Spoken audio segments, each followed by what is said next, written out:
Hello everyone and welcome back to another episode of Inside Fnatic's Brush, where this week we are jumping into the second phase of winter playoffs. This time only one game to review for Fnatic, which is a best of 3 versus BDS. In their previous game, BDS had to go through a full best of 3 against Vitality and were actually pretty close to losing it. So this time versus Fnatic, who despite coming from a 0-2 against G2, are gonna be willing to show a much better face this time in their loser bracket run. Jumping straight into the first game of the series, we see a draft that some of us were a bit surprised, specifically looking at the Skarner going through to BDS, but in response, Fnatic actually draft good engage and disengage with the lovers duo in Xayah and Rakan bot lane, a Zyra counter pick, but Aurora into Corki and Zyra actually might be a bit of an issue. Unfortunately, very early into the game, we see that it's the case, with the Skarner getting 2 kills, following very closely the Zyra in its rotation and countering every movement that Fnatic makes. This very quickly devolves into early advantages for BDS, who take the first Drake, but also 5 out of the 6 Void Grubs. It is, however, not completely over for Fnatic, who actually managed to find a very good team fight, only to lose another one very quickly after, with mikyx going a little bit too far on his Rakan, and 113 playing a good counter re-engage with his Skarner and catching 2 members of Fnatic. After each of those phases, BDS actually wastes very little time and go on to catch Fnatic over and over again, playing with the vision advantage and also the herald that they just caught earlier on in the game. A couple of kills and a couple of turrets allow BDS to snowball their early lead into a bigger one and put Fnatic at a massive disadvantage. The main issue that Fnatic is facing is the Skarner, jumping constantly into the ult and not respecting the range of that ultimate. The next series of action then just represents the level of the game from both BDS's inability to close again and Fnatic's just very poor form. Fnatic managed to force a teamfight into the bot lane and win it, only to lose the next one, to then have Skarner get caught and manage to get a Baron. Securing Soul and getting the Scimitar for upset actually allows Fnatic to play a bit more aggressive and have still some more security with more damage and be able to counter the CC from Skarner. This leads to a final team fight that closes this 45-minute game, which was already an absolute hell for both of these teams. Not a great way to start the series for Fnatic, but a win is a win and it's time to move on to the second game. This time BDS goes for the poke comp.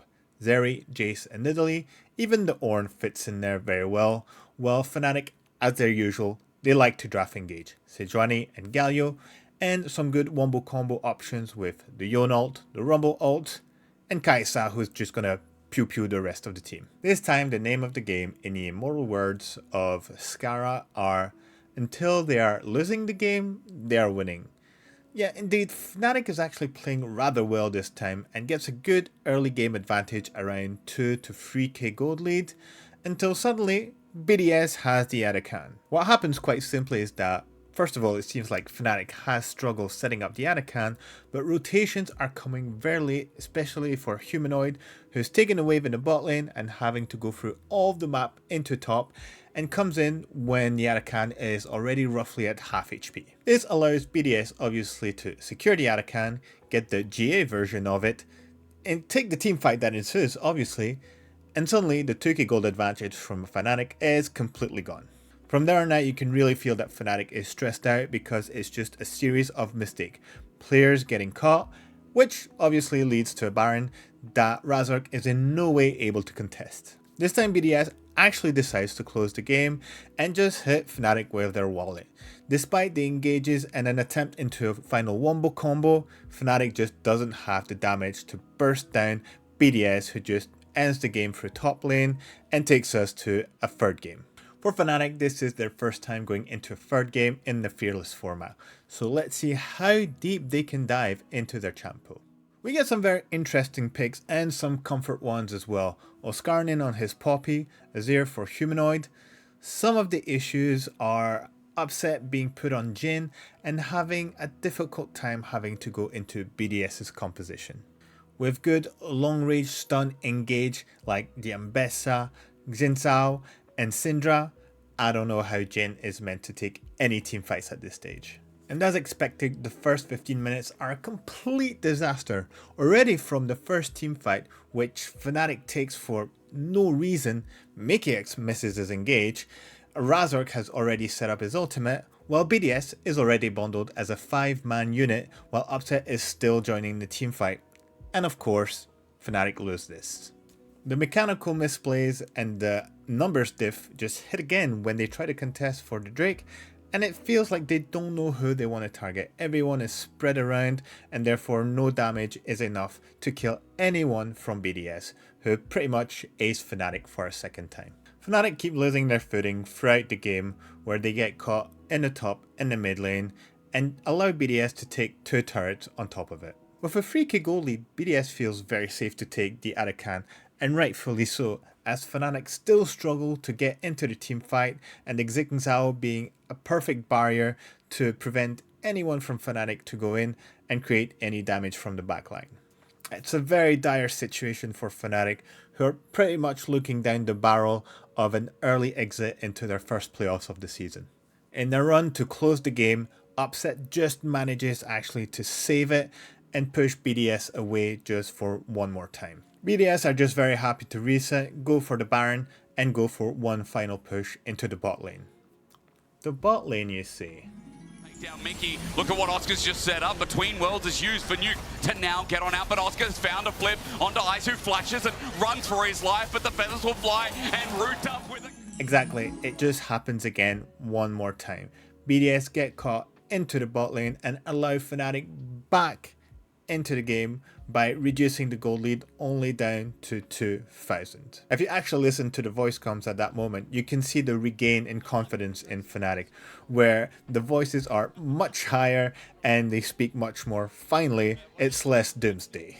Moreover, it's actually Oscar the Hammer God, Thor reincarnated, where he completely carries all the further team fights, getting stuns, preventing dashes, and kick out major members of BDS from the team fights they're taking in.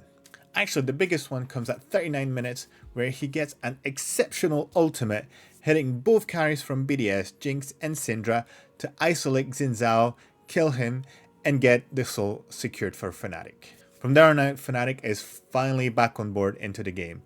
They get a quick Baron, try to finish through the bot lane, Oscar does another prowess, and they actually manage to close the game by some miracle. Fnatic is still alive in the playoffs. 2-1. That was a very, very tough series to watch for me personally. I don't know about you guys, but after the couple of team fights in the third game, I had given up. I had already seen us out of winter, and I was already thinking, what's going to be next for the season, really? Okay, first things first, Oscar, MVP of the series. This man was amazing across all 3 games, and even more on that third one, with his ultimates and his stuns and just everything he did. He's the man who carried that Fnatic team over the line. Grabs actually goes to confirm this and said he took a bit more responsibility into the voice comm, so it's great to see him like this, finally taking some responsibility, maturing into the game, and being a big component into Fnatic's victory. Despite all of that, it's very clear that voice comms need to be worked. There cannot be a situation where the team just shuts down the moment they're losing and goes into panic mode just to regain some stability or some advantage. As we see every time Razork tries to go in, Hail Mary plays, when he can just rely on his team, play together, and just keep the communication and the energy going.